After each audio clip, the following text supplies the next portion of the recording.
Olá galera, bem-vindos mais uma vez ao nosso canal.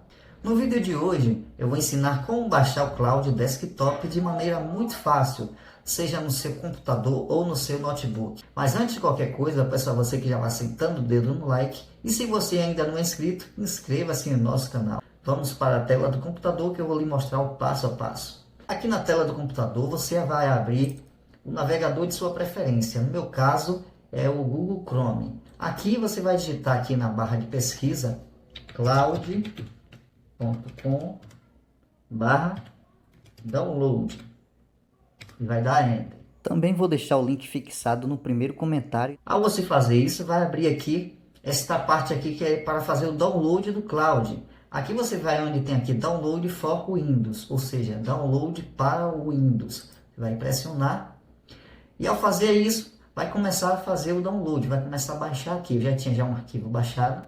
Você vai pressionar aqui, mostrar na pasta. Agora você vai com o botão direito. Vai com o botão direito aqui, vai executar como administrador. Vai aqui em sim. Você vai aguardar até completar ali os 100% da instalação. Aqui já está finalizando a instalação, apareceu aqui essas configurações de cookie, personalizar, rejeitar, aceitar todos. Pode aqui rejeitar se quiser pode aceitar. E já vou começar. Aqui você vai logar com a sua conta do Google. No seu caso, se você nunca instalou antes, talvez peça para poder você mostrar qual a parte do seu computador você deseja instalar. No meu caso aqui não apareceu porque eu já tinha instalado antes. Eu desinstalei para poder fazer o tutorial. Aqui você vai em continuar. Aqui vou aqui na opção abrir.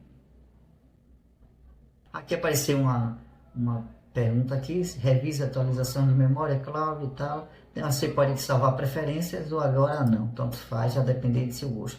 Pronto galera, aqui já está baixado, instalado o Cloud para desktop. Espero que vocês tenham gostado do vídeo. Não se esqueça de deixar o seu like.